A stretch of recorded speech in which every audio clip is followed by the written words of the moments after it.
तो वहीं महाराष्ट्र की राजनीति में भूचाल मचाने वाला पुणे लैंड डील कांड अब और गहरा गया है। डिप्टी सीएम अजीत पवार के बेटे पार्थ पवार की कंपनी पर औने पौने दामों पर जमीन खरीदने का आरोप है।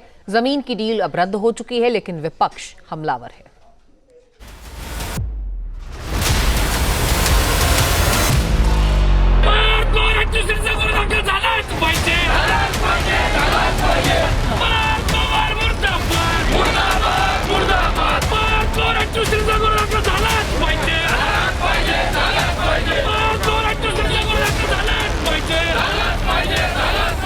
पुणे के मुंडवा कोरेगांव पार्क इलाके की वो 40 एकड़ सरकारी जमीन जो महार वतन के तौर पर बॉटनिकल सर्वे ऑफ इंडिया को लीज पर दी गई थी, लेकिन ये जमीन विवादों से घिर गई है।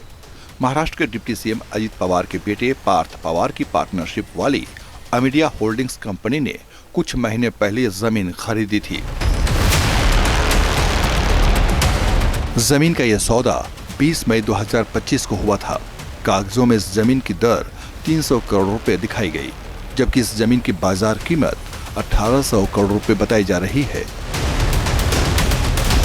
अजीत पवार के बेटे पार्थ पवार के अमीडिया कंपनी को जो जगह मिली है वो यही जगह है। आप देख सकते हैं ये जगह, और यहाँ केंद्र सरकार का एक प्रोजेक्ट है और बॉटनिकल गार्डन जो है वो यहाँ बनाया गया है। बड़े बड़े पेड़ लगे हैं और गेट जो है वो 3 दिनों से बंद है। और यहाँ से लेकर उस रास्ते तक आप देख सकते हैं कि 43 एकड़ ये ज़मीन है। 43 एकड़ ज़मीन जिसकी कीमत 1804 करोड़ रुपए है, उसकी कीमत 300 करोड़ बताई गई और स्टैम्प ड्यूटी जो है वो कम कर दी गई। उद्योग विभाग की आईटी प्रोजेक्ट के वजह से ये स्टैम्प ड्यूटी जो है वो बहुत कम कर दी गई और इस पर ही बवाल मचा है। मामला यहीं खत्म नहीं होता। 300 करोड़ में खरीदी गई जमीन के स्टाम्प ड्यूटी वसूलने में भी भारी गड़बड़ी की गई। जमीन पर आईटी पार्क के नाम पर महाराष्ट्र सरकार के उद्योग विभाग से सब्सिडी ली गई और ये कारनामा किया वहां के तहसीलदार ने। स्टाम्प ड्यूटी के तौर पर महज 500 रुपए लिए गए, जबकि स्टाम्प ड्यूटी की रकम 21 करोड़ रुपए बनती थी। दूसरी चौंकाने वाली बात सामने आई है वो ये है कि इस लेन देन में जो स्टैम्प ड्यूटी चुकाया गया वो करीब 21 करोड़ होना चाहिए था, लेकिन यहाँ पर सिर्फ 500 रुपए स्टैम्प ड्यूटी चुकाया गया है। इस मामले के सामने आने के बाद महाराष्ट्र में विपक्ष सरकार पर हमलावर है। सरकार पर भ्रष्टाचार के आरोप लग रहे हैं।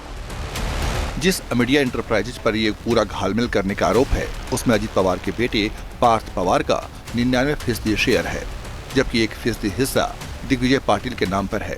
इसलिए विपक्ष ने इस मामले पर खूब हंगामा मचाना शुरू कर दिया।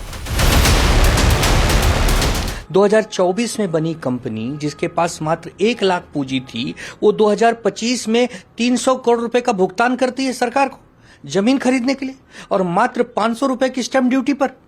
शर्म आनी चाहिए अजीत दादा पवार को और पार्थ पवार को। लेकिन विवाद इतना भर ही नहीं, बल्कि कहानी तो अभी शुरू हुई है। जिस जमीन को औने पौने दामों पर खरीदने का आरोप लगा है, दरअसल वो महार वतन की जमीन है, यानी कि एक तरह से सरकार की जमीनें, जिन्हें ना तो कोई खरीद सकता है और ना ही बेच सकता है।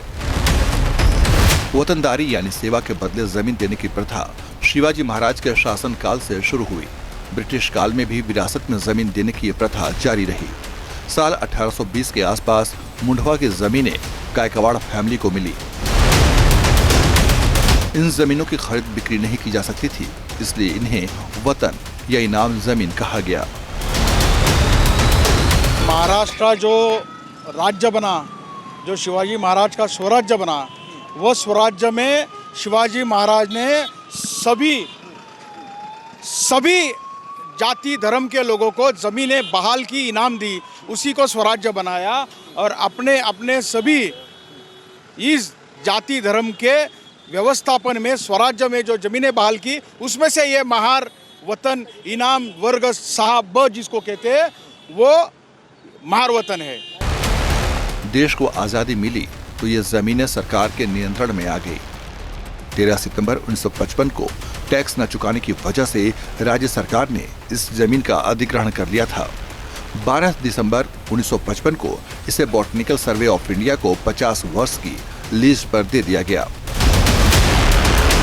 पिछले कई वर्षों से महार किसान अपनी जमीनों को सरकार के नियंत्रण से छुड़ाकर अपने नाम पर करने के लिए कोशिश कर रहे थे। यहाँ पे गायकवाड़ परिवार को ये महार वतन ज़मीन है, उसका एक सनद मिला था जो 1890 में मिला था और बाद में ये ओनरशिप उनकी थी। ये गायकवाड़ परिवार का जब यहाँ पे ओनरशिप था तो इसके बीच में गवर्नमेंट ने इनको ये ज़मीन 1955 में लीज पे दिया था। जो सर्वे बोटानिकल गार्डन जो है गवर्नमेंट का बोटानिक पार्क, उसको दे दिया था। बाद में 2005 में इनका ये एग्रीमेंट ख़त्म हुआ तो गवर्नमेंट का ऐसा ये रूल था कि ये 2005 में ये ज़मीन वापस गायकवाड़ परिवार को देना चाहिए था। साल 2008 में 272 महार किसानों ने शीतल तेजवानी नाम की एक मीडिएटर को पावर ऑफ अटॉर्नी दी ताकि सरकार के नाम वाली जमीन को उनके नाम से कराई जा सके। महार किसानों का दावा है कि उन्होंने कोर्ट के काम के लिए शीतल को पावर ऑफ अटॉर्नी दी थी। एक एजेंट था जो अकरम खान का नाम का जो एजेंट था, उन्होंने ये गायकवाड़ फैमिली के पास गया और जो एक भांडवलदार उसने पकड़ा जो शीतल तेजवानी करके थी। तो इस दोनों के बीच में ये अकरम ने एक छोटा सा एफिडेविट कर लिया जो 2005 में किया। देखो टोटल गायकवाड़ फैमिली के लगभग लोग उस वक्त 200 के आसपास रह गए, लेकिन इन्होंने जानबूझ के 10-15 लोगों का एफिडेविट कर लिया और जो चेक दिया जिस गायकवाड़ फैमिली को जितना भी 2005 में 5,000 रुपये का चेक दिया, वो चेक भी बाउंस हो गया। पावर ऑफ अटॉर्नी मिलने के बाद तेजवानी ने सरकारी अफसरों से संपर्क साधा। आरोप है कि तहसीलदार सूर्यकांत येवले ने अवैध आदेश जारी किए और सरकारी भूमि को निजी घोषित कर दिया, जिसके बाद शीतल तेजवानी ने पार्थ पवार की कंपनी से डील कर ली और 300 करोड़ रुपए में जमीन बेच दी। वो पावर ऑफ अटॉर्नी इसलिए दी थी कि जो ज़मीन सरकार के पास है वो ज़मीन छुड़ाने के लिए सरकार से, क्योंकि सरकार ने जब ज़मीन इनसे ली थी तो कुछ बायोटेक्नोलॉजी पर्पस के लिए ली थी। वो पर्पस के लिए ज़मीन यूज़ नहीं हो गई तो 35 साल के बाद यह जो लीज़ था वो लीज़ का ड्यूरेशन एंड होने के बाद प्रॉपर्टी इनको देना चाहिए थी कलेक्टर महोदय ने, लेकिन कलेक्टर महोदय ने प्रॉपर्टी नहीं दिया। किसानों का आरोप है कि शीतल और कंपनी के बीच जो डील हुई उसके लिए फर्जी डॉक्यूमेंट्स का इस्तेमाल हुआ। जमीन की बिक्री प्रॉपर्टी कार्ड के जरिए नहीं हुई बल्कि 7/12 के दस्तावेजों पर हुई, जो कि ऑलरेडी साल 2018 में बंद हो चुका था। ये 7/12 है। ये जो 7/12 है ना सर, ये पुराना, ये 88 से लेके 26 तक है।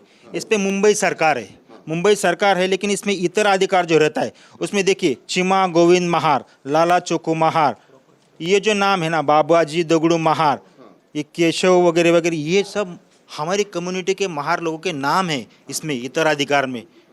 तो इसकी वजह से हमने वो शीतल तेजवानी को दिया था कि मुंबई सरकार हटा के हमारा हम लेके आओ, तो उसने उसका मिसयूज करके 2025 में वो खरीद कर। नहीं, ये बताइए। एक खाली मैं आपको पढ़ा के दे, ये आदेश है, दिस इज द ऑर्डर है, नगर भूमापन अधिकारी ने ये ऑर्डर किए। अमेरिया कंपनी को दी गई, पार्थ पवार की कंपनी को दी गई लैंड की क्या बातें हैं और ये जगह किसकी है, किसकी थी और कैसे ट्रांजेक्शन हुआ, किस प्रकार से ये गोलमाल हुआ। तरह से आप देख सकते हैं कि ये पूरा काम जो है अंदर जो है लोग भी बैठे हुए हैं। जेसीबी जो है आप अंदर देख सकते हैं कि जेसीबी यहाँ लाया गया है और कंपनी का काम जो है वहाँ चला शुरू है ऐसा दिख रहा है। और सिक्योरिटी गार्ड जो है आप देख सकते हैं कि यहाँ 2 लोग जो है वो यहाँ बैठे हुए हैं। मामले का जैसे खुलासा हुआ, रजिस्ट्रार कार्यालय के महानिरीक्षक ने पिंपरी चिंचवाड़ पुलिस के पास शिकायत दर्ज कराई। कंपनी के शेयर होल्डर दिग्विजय पाटिल, शीतल तेजवानी और सब रजिस्ट्रार आरबी तारू के खिलाफ गबन और धोखाधड़ी के आरोप में एफआईआर दर्ज की गई। हालांकि उस एफआईआर में पार्थ पवार का नाम नहीं है, जबकि कंपनी में 99% शेयर उन्हीं का है। सरकार ने रजिस्ट्रार और तहसीलदार को सस्पेंड कर दिया। सीएम फडणवीस ने इसकी जांच के लिए एक कमेटी का गठन कर दिया। जांच का जिम्मा अतिरिक्त मुख्य सचिव किस्सा खारगे को दिया गया, जो 1 महीने में अपनी रिपोर्ट देंगे। तरी देखील जी काही क्रिमिनल केस दाखल झालेली आहे ती यांनी संपणार नाही। त्या संदर्भातल्या ज्या काही अनियमितता आहेत त्याला जो कोणी जबाबदार असेल त्याच्यावर पुढची कारवाई होईल। यासोबत एक पॅरलल इन्क्वायरी जी चाललेली आहे ACSच्या अंतर्गत एक कमिटी आम्ही केलेली आहे. त्याच्याही अंतर्गत सगळी चौकशी करून 1 महिन्यामध्ये त्याचा अहवाल आम्ही घेऊ. त्याच्यामध्ये याची किती व्याप्ती आहे, अजून कोण कोण याच्यामध्ये आहेत या संदर्भातली सगळी माहिती मिळेल आणि मग त्यानुसारच पुढची कारवाई ही केली जाईल. विवाद बढ़ा तो इस लैंड डील को भी रद्द कर दिया गया।